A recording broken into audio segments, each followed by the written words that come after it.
Namaste, this is New India Junction. I am Nivedita, and we have with us today Mr. Pankaj Saxena. Pankaj ji is an author. He writes on arts, literature, and architecture with a particular focus on the Hindu temple architecture.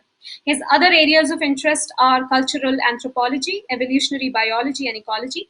He is the chief editor of Indic Varta, and he has traveled to more than 600 ancient temples across India and collected the relevant evidence. Pankaj ji, namaste. Welcome to New India Junction. Namaste, Nivedita ji. Thank you for inviting me for this talk. We should start with the basics. so, Uh, what do we mean by aesthetics, and is there a theory for it? So, if you had to explain it to a layperson, how would you yeah, do that? yeah. Aesthetics. There are many definitions and many theories even when Mm. you go towards aesthetics. But I don't think it is pertinent to go into those theories or those definitions right now.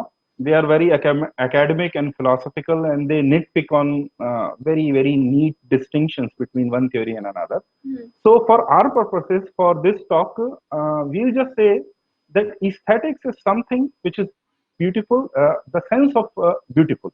So, right now, for our purposes, having a sense of aesthetics means having an eye for what is really beautiful. This will mean that there are some, contrary to postmodern standards, this will also, in this, we'll also have to accept the axiomatic truth that there are some universal standards of beauty Hmm. that you cannot say anything, create anything and call it beautiful, call it art, that there are some universal standards. And that is considered as beautiful. Having a sense of beautiful is aesthetic. So, for our purposes, in a very common, very layman perspective, this is the definition that we can work with. Right, having a sense of beauty. Having a sense of beauty, beautiful. Yes. Beautiful, right? Okay, so what is the place of aesthetics in the Indian thought paradigm, and is there a difference in the way the Western philosophy, Western way of looking at art? Um, is there a difference between how Indians look at it and the Western people look at it? Yes, there is a stark difference. There is a whole, you can say, a generation of difference. Uh, Both of the traditions. I am here talking about mainly two traditions: Indic tradition and the Western tradition, which is hinged on the Greco-Roman tradition, because Christianity, as an ideology, did not have any intrinsic theory of aesthetics. So they just picked on the Greco-Roman, the classical theories of aesthetics, and then they passed it through a sieve of Renaissance, then Enlightenment, and that's how the Western theory of aesthetics has come to us. There is a difference between Indian sense of aesthetics and the Western sense of aesthetics. Uh, in India, aesthetics is not the ultimate goal. You can say that Ananda Kumar Swami has again and again stressed it in almost all of his books on Indian art, that aesthetics is a side product of an Indian artist. That while creating meaning, while creating a meaningful object of devotion, on the way he creates also as a byproduct beauty. And no doubt all Hindu temples are very beautiful, Hindu sculpture is very beautiful, Hindu architecture is very beautiful, Hindu painting is very beautiful, Indian painting is very beautiful. But this is not the end point or the end goal of Indian aesthetics. Aesthetics is a means, you can say, a byproduct, but then they transcend aesthetics. Hmm. Their ultimate goal is to provide a meaningful object, is to provide meaning to art. And that meaning is almost always, whether you approach it directly or indirectly, whether you approach it by one way or another, it almost always becomes spiritual. And in India, being spiritual means that ultimately it exhorts you, it takes the audience to higher planes of consciousness. Hmm. It exhorts the audience to search for the ultimate truth, Hmm. search for self realization. Hmm. So, art in India is what elevates your consciousness Hmm. to higher planes of existence Hmm. and exhorts you to look for the ultimate truth, to know your real self. not this individual Pankaj Saxena self or mm, the real self, our real nature, mm, which is told, but which has to be experienced. It cannot just be told or written in a book. mm, That it is supreme consciousness. mm, We of course have, these are very esoteric, very deep concepts. So I'll not dare to go into each and every one of them in this short talk. mm, But supreme consciousness is considered as our true nature, and we are exhorted to strive to know that, to come close to that through art. So mm, the ultimate object of art in India is to mm, elevate the consciousness of the audience. mm, While in the West, mm, and with the West, I will also consider Islamic art into the Western category, because Islam does not have any theory of art, because uh, they are not concerned with it, because a lot of art is haram for them. They cannot draw human likeness, as Charlie Hebdo is again in mm, mm. In news. yeah. They cannot draw, even not just the prophet. They cannot draw anyone. Mm, So whatever they did, they actually accepted the classical theories in classical Greek theories of art, Greco-Roman theories of art. mm, So I will club Islamic art and architecture in the Western tradition. right. So, for example, if you have ever been to, uh, everyone has been to the Taj Mahal, Mm, but if you have ever been to me, the most beautiful Mughal monument is the Humayun's tomb in Delhi, mm, not the Taj Mahal. The Humayun's tomb it's beautifully built in sandstone. mm, The proportions are more beautiful, more elegant, mm, and the framing is also more elegant. mm, So it is no doubt beautiful. mm, Some Hindus tend to reject Islamic architecture mm, and say that there are mausoleums and tombs. That is correct. There are mausoleums and tombs, mm. but they are not to be criticized for not being beautiful. They are to be criticized for only being beautiful and nothing beyond that. Mm, And nothing beyond this. So when you enter the Taj Mahal, it is obviously, without a doubt, it impresses you. mm, I have also written on the Taj Mahal that its height is more than its beauty, but it is no doubt, there is absolutely no doubt that it is beautiful. mm, The gardens, the framing is beautiful, but that's where the art, Islamic art, stops. mm, After you experience that beauty, mm. after it strikes you, suddenly, if you have you ever been to the Taj Mahal, perhaps? Yeah, when I was really young.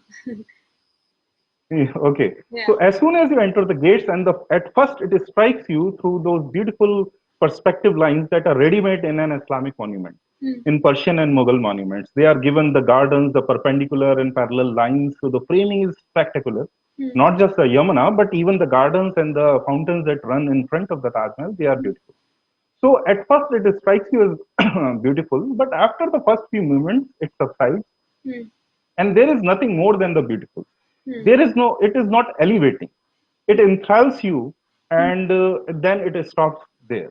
mm, It doesn't go anywhere apart from that. This is the difference also true about modern Western architecture. mm, What Christianity did is, it was not so in the classical Greek or Roman architecture. mm, They had theories of art which also elevated consciousness. Maybe not, because 99% of Greek art was architecture was destroyed by Christianity. So mm, we really do not know that what they meant or signified during their heyday. mm, But whatever comes to us, they had architecture and sculpture which could elevate. But what Christianity did is, it sucked the soul out of it, because now the sculpture could no longer convey higher meanings, because it was heretical for them. Because obviously there were just two or three allowed depictions of Jesus, and in the Protestants even stopped that, because according to them, drawing the image of Virgin Mary is idolatry, and even worshipping using icons at home is idolatry. So they even divested the churches of all that. But even before that, Christianity had sucked the soul out of architecture and sculpture. mm, But still, the language of architecture, the language of sculpture, that stayed on in the mainly in the Catholic Church, mm, and also the Eastern Orthodox Church, but not in the Protestant uh, churches that came later on. In the Catholic Church, the Gothic art, mm, which was very prevalent in the medieval ages, it in many ways continued the old, you can say, old traditions of creating beauty, creating meaning. Hmm. Gothic art is meaningful because it is very easy. It is a wide topic once again, but it is very easy to use the modules and idioms in Gothic architecture to create meaning. Hmm. But when Renaissance came, Hmm. although they revived pagan science, pagan technology, but when Renaissance came, that meaning was all divested, and the focus was all on the very physical, the material aspects of art and architecture. Hmm. Suppose the most famous icon of the Renaissance is the Brunelleschi's dome in Florence Cathedral. And so the all the talk was when we read books now of art history, of architecture history, they always go on about how they discussed how to build a dome without any support, how to build a larger dome, how to let the light in, how to make it more pleasant for the visitors, to Hmm. make it more Hmm. to provide the light better, to provide uh, the experience better. So the focus, very much like in modern architecture, the focus in how you would feel physically Hmm. inside a building, Hmm.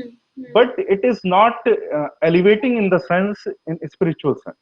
Hmm. So this is and this kept happening again. It's a very long process. I have explained through some articles Hmm. that how in different movements of architecture they gradually they divested all meaning from it, and now in modern architecture, in Frank Gehry, in deconstructivist architecture, it's just uh, to us it looks like tin cans thrown in a jumble together. And because for it it's ideology, for it a building is just what it looks like from the outside. There is no meaning to be conveyed because of all these modern and postmodern theories. There is no meaning anymore. There Hmm. is no ultimate truth. Hmm. There is no one truth. Hmm. There is no good or bad. There is no ultimate quest. So there is nothing certain in life. Hmm. So obviously they have no theory of because they will say that anything goes. Right now you must have heard about 6 or 7 months ago there was a banana attached to a wall by duct tape, Yes, and I it remember was that. considered an art piece. Yes. Yes. It was sold for millions of dollars, and it's not. Somebody said that this is an exception. It is not an exception Hmm. because Jackson Pollock, I've followed it in.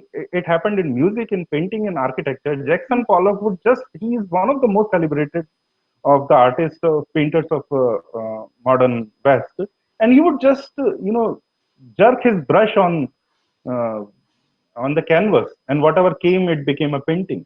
Like Frank Gehry, he would just imagine a deconstructed scene, deconstructed building, and make it look like that, and that would become architecture. Even in music, what happened? Hmm. That there is a very famous concert 434, I guess, in which there is no opera. Hmm. It is called an opera. There is no actually no opera. The audience just sits and they talk to each other. There is nobody on the stage, Hmm. and they say that whatever is created through the interaction of the audience is actually music. This is multi generational music, or it is generated through various modes of various individuals, and this. So they, in the pursuit of ideology, Hmm. when there is no anchor, when there is no spiritual anchor in art, this is what happens ultimately, that you become so lost in ideology that classical musicians in 1960s and 70s, they were classical. It seems so, you can say, blasphemous, although we shouldn't use that word in our dharmic context, but it seems so outrageous to us, let's say, that the classical musicians were actually recording bicycle, the sound of the bicycle, or doors being slammed shut. And on the other hand, popular musicians were actually creating by accident, if anything, some good songs. So they were at least producing once in a while some good songs, but the classical musicians were recording bicycles and they called it music. Hmm. So when you take away the spiritual anchor Hmm.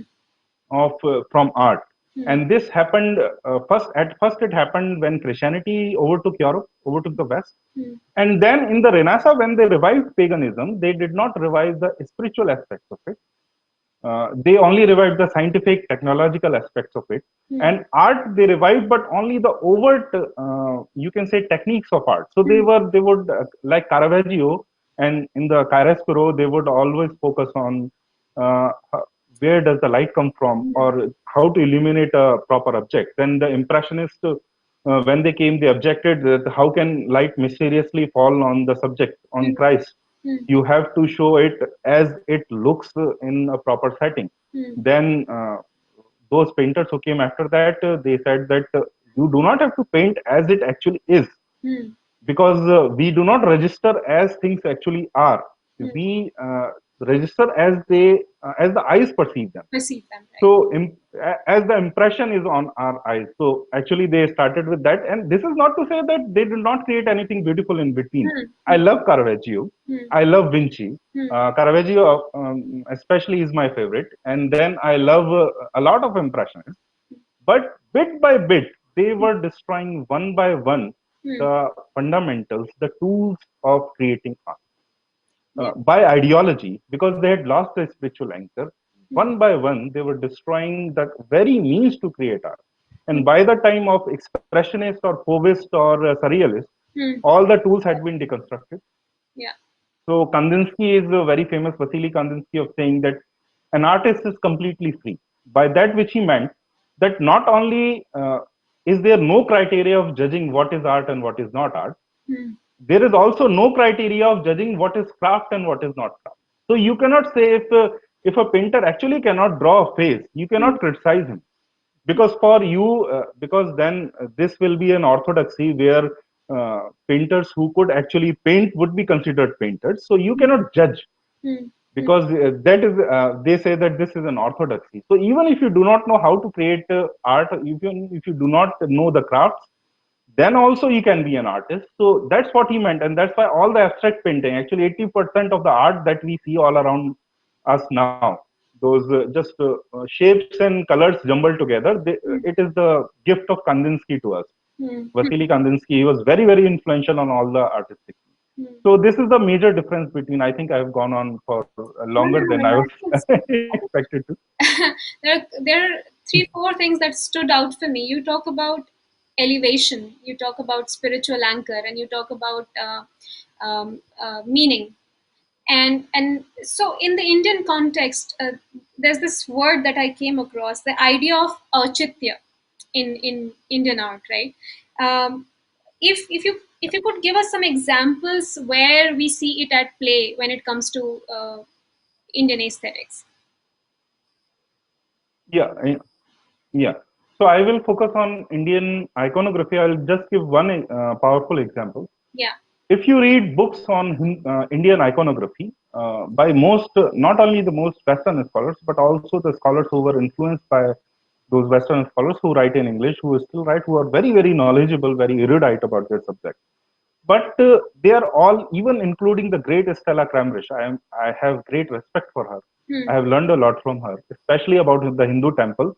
In the Hindu temple, in architecture, she actually broke the orthodoxy of scholarship on Hindu temple at that time, because everyone would be focused on how many parts in a Janga are there in Nagar architecture or in Vesar architecture. What part is called what part was inspired by what other region, what other inspiration. So they were obsessed by two things mainly: chronology and provenance. But Hmm. Stella Kramrisch in the Hindu temple in her seminal work is not obsessed by that. Hmm. But when she talks about Hindu sculpture, Indian sculpture, then they are all unanimous. They will again and again say, what is that the Mauryan art, which is considered one of the oldest in classical times, one of the oldest art in historical times. They are unanimous in agreement that the Mauryan art is the most elegant, Hmm. most stately. Why? Because it looks very realistic. It looks very real. Uh, the women that are depicted here, they look at, their proportions are right. Hmm. They are almost all around 5 feet, and they stand beneath. That's why they are called Shal Bhanjika.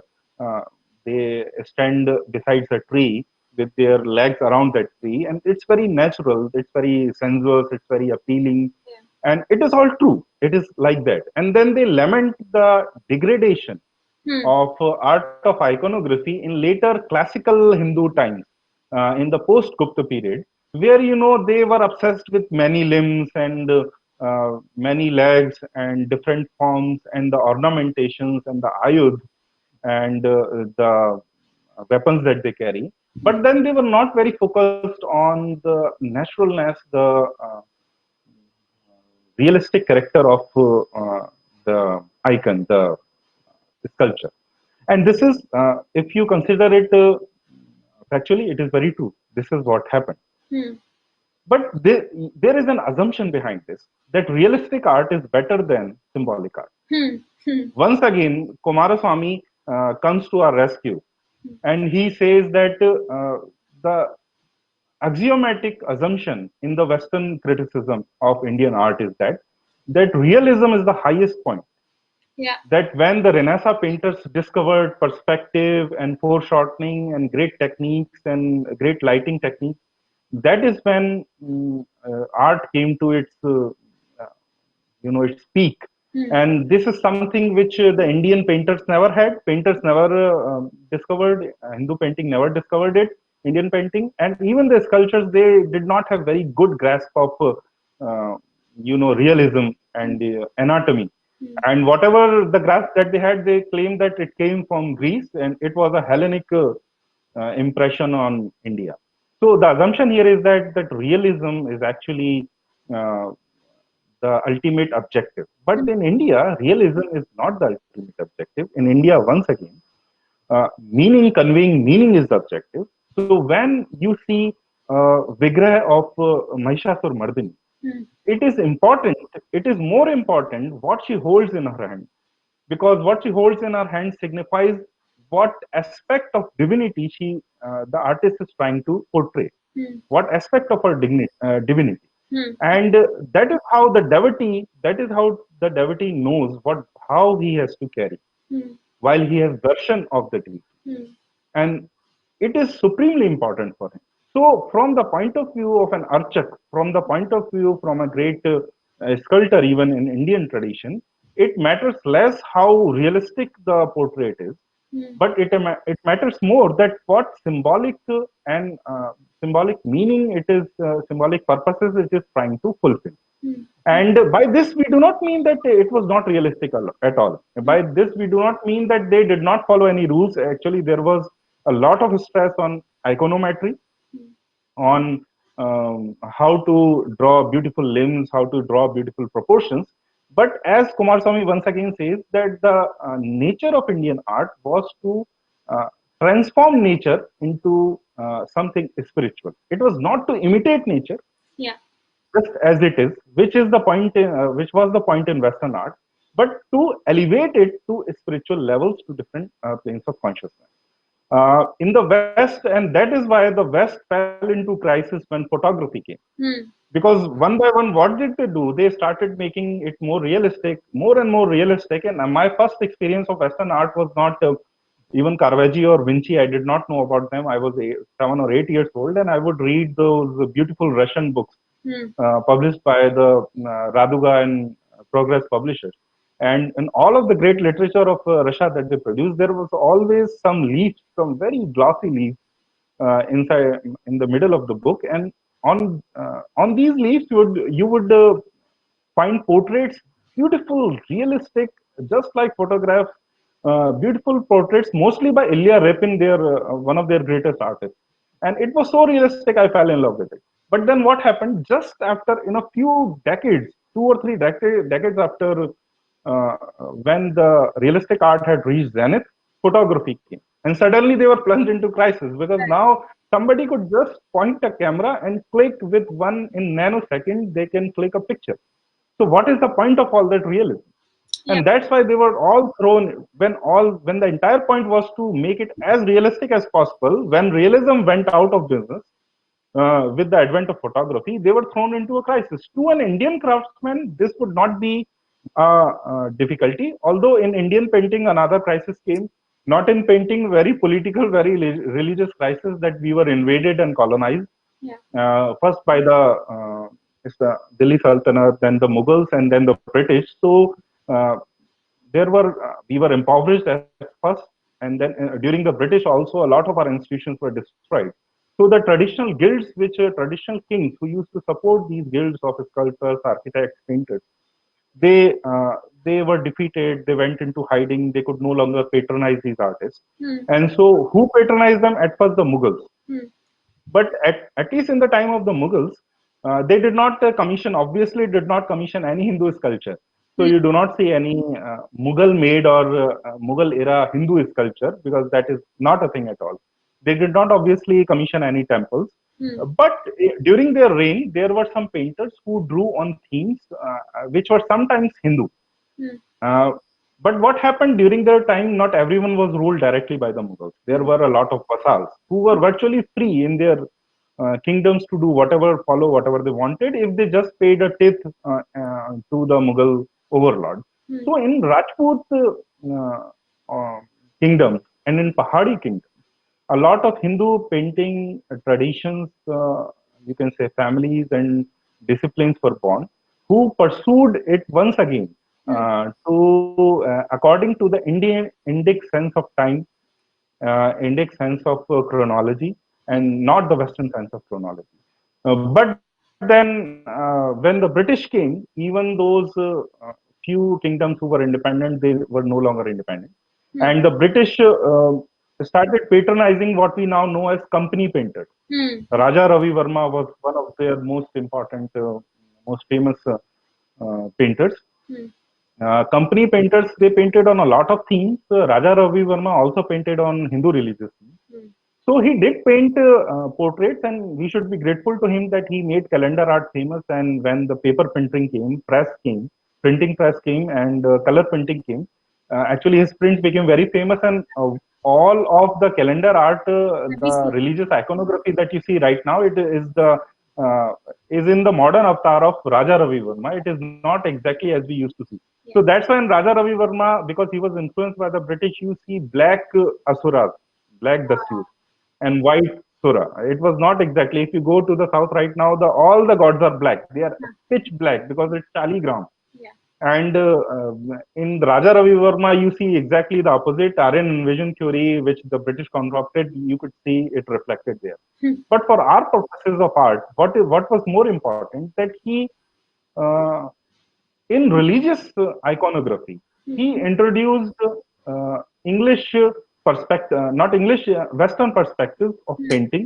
Hmm. He introduced perspective, he introduced foreshortening, he introduced Western colors, Western proportions. For example, in many of Raja Ravi Verma's paintings, you can see models actually staring at the audience, just Hmm. like a modern model would, Hmm. Hmm. just like posing in front of Of a camera. straight of a camera. Eyes are straight, looking straight into you. When you in Hindu iconography, when the gods are portrayed, they are not looking exactly at anyone. Hmm. Their eyes are they convey an inner sense. They turn inwards, and they also induce the devotee to turn inwards. Hmm. So this is just one example. He introduced many English many Western techniques into Indian painting, even religious iconography. Hmm. So with Indian painting, another crisis came because there were no patrons, and these things, these in modern West, they created a market for art. These things do not have market; they have to be patronized. Great art, spiritual art has to because you cannot depend on the market to for your spiritual art to continue. So when the that patrons they themselves got defeated, Hmm. so that art also changed in India. But Indian, I'm actually I'm thinking about an imaginary situation where had the British not come Hmm. and had photography also arrived in India, Hmm. an Indian painter would not at all would have been in crisis because he was not never obsessed with realism at the first place to Hmm. begin with. Hmm. So the arrival of photography would not have meant anything to him. Hmm. It would have been a very very small minor event in Hmm. which those who used would want to portray very domestic scenes, daily life scenes. Hmm. Only those painters would find themselves in a crisis.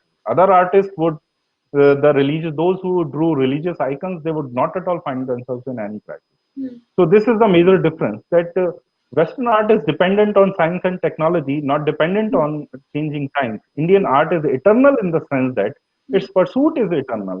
And no matter what technology comes, no matter what change in craft and techniques come, Indian art is still as relevant as ever.